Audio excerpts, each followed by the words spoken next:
ole ma sain he channel tlong tak min lo thir saka min lo ngai thlak sak thin tu te chunga in zawa in lom thu ka soye nei tun tuma chuan video clip pali munum em mai kan clear howin kan ngai ho le don ania mamit langwal huaisen te chet vel na bok kha ania ani nomlama min lo ngai sak lo ula an huaisen le anin pe na hi hetiang ba ka ram ta na in pe le huaisen na hi an ma ni line big ngor ngora chuan om big don chuang am ni ti thei tur ania wangin he zoram khovel hian an chet vel na hi lo clearin lo mu ve se katia chuwang chuan an video pok hi karon dale don ania soitak angin mamit line khu ramngo zongo tle mun dang apal tanga hi rampale lenga line kalawangin jungle clearance ti hlei thei ani thin si lo wangin hrui pui ate wai thla wang fanga maninum thap tak mewa chet ngai thin ania tin khotam tak khamong taka kanen lai hian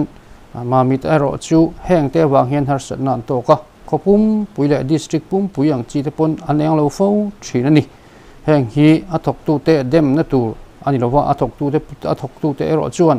anen theina turin theipa top an chua chung theipa top an chuan konga chuan ani heng thian mi huaisen pali te po hi anin pek thin ni ti kha kan thridon nia tuna mamit line anen lo an hlo ma wangin ti hian pawo hi hrui pui wai thawang fanga khu tilaya tiang khan jungle clearance line atangin azunei don ani tunai lo thirang le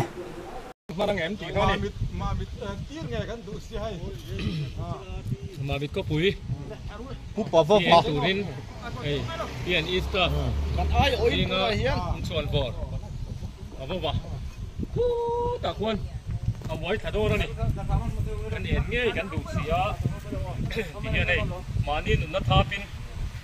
Amoi thado ra ni. Amoi thani. Mereka kalau tenang tu, malah, malah makan, acat siap, itu susu mangai siap, ayam muni oi siap, ayam muni ngai tu kaman ya, hampir dia jangan ni tahu, kian, pui pakat, rinsan dia nak buat kado nani, ay pek nat ubi nak roh pui le mai, sang zo kan ni pui pek nat, oh kata, kacak tu oh.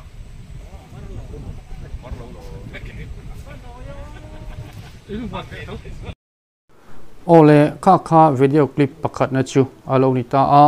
pawa in pe na kha aro pui hle ani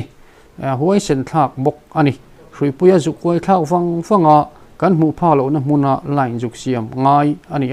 a boi thakin tlomoi na tak nen lo chuan thil ti thei ani lo thin ani tin hetianga banalon 132 te 66 33 11 kV tower po ni se heng line ho hi atlang puya chuan vai contractor noya tower lon thei te ho hian an siam mai thin ani tin vai hawa chuan lon ngam le lon thei an tam em nima se mizo tlangwala chuan lon thei an om ani po in an wang pharing karing chung tiang jinga chuan pawa hi mamit khothang lam a chuan an rin ro berle anin nga na ania kha kan comment thei lo ni ta ang sila up tuna chuan a video clip pani na kan clear le don ani no khano ni pani siam sarka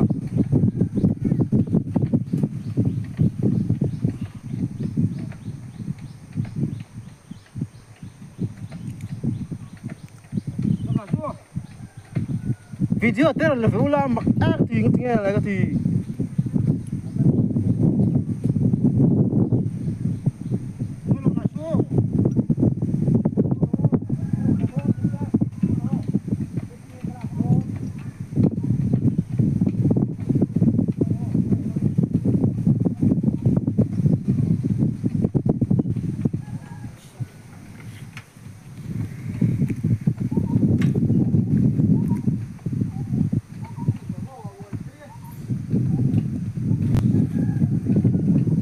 ole kha video clip pani na chu ania mamit ko thlang lam line a khuan line fault of wang ban lon ngai reng ania hrui pui oi vo te anga ya chang le jungle clearance spec ngai bok chuti ang chuan Mamit line staff te an fa komin an ha ema athima war po thulovin colony chok sharing tiang khanin an bei thin ania zana te anin ko thut thuta an muhil tuinai te anin ko thut thuta line chu ngai an tia chuti ang chuan ka pe lo ti mai lovin ma ni na an shem ema an duty an shia tiang chuan aram ta na ni ti an shia wangin tiang chuan thei pa top chu in an thok thin ani tuna video clip pathum na lo khir ho leng o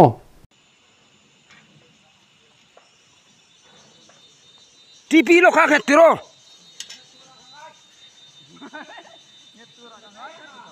long hen mo mama na ring phai nia apa ni mama to kop them thu toro ule son pang hoi ro ma seo son play ro thil phai ro tol har du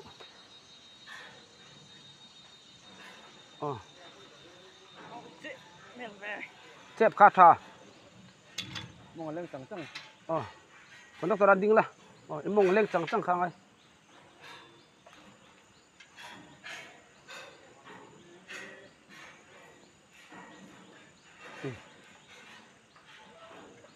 TP dul role dam có thể vào ban thak lang lại dol la uai nga dul zero popiro di sapiro wairo waila intizanga sui nuk phayang wairo sui khan wai top chung khan ni mai wairo ikeron dakaro ikein hit bat kangla intizang la in choi choro huizang toy huaisen chu a thui hruai te po in an thamon puya huaisen nei na hualvel tlatawangin an huaisen chunjom ve mai zel thin ni huaisen hi ain kai chon thei em ni don le comment section lama in lo soi chunjom ve don ania tuna banalon me khi lorem ruata mama ania Mamit tuzamuang 33 kV line an siam na ania pawawan instructor alo pe ati dan tu kalmang alo ti to dan thinang khan kiang khan a hril zat ani ang amu nom le maya tlangwal an huaisen katia an tin an tlomngai tak zeta athanga khan han ti pal zeu mai sela chu khu ta dam kho chu rol anilo ti hriat rengania tin chu mai ba ka line a hian hetiang thar thi te chuan current air current te hi oma ngemo amiman te hi a ve theya ati theilo tan chuan tlak top na tur khopin air current te hi ana theiani ti kha shebok taila thome an tlomai ne len huaisen na hi an fak ma chuan kan comment le zok ani zam pui tlang nit la tur tuna hian tawar number 86 ring an thlir meka tuidam lang chiang khop mai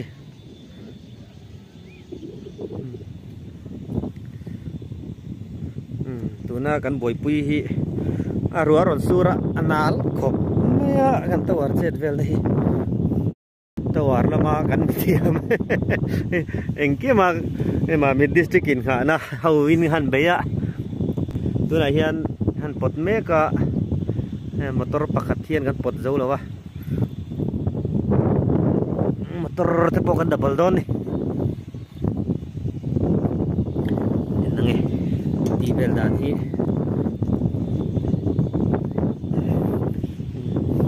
piang ati dan taka video hi je mai theya tuna hian hei an pot don meka motor pot in nuk meka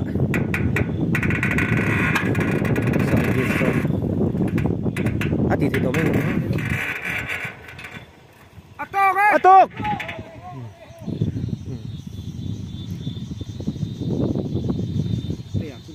cái cái hiện mình đi xe hiện buồn quy đón mấy cái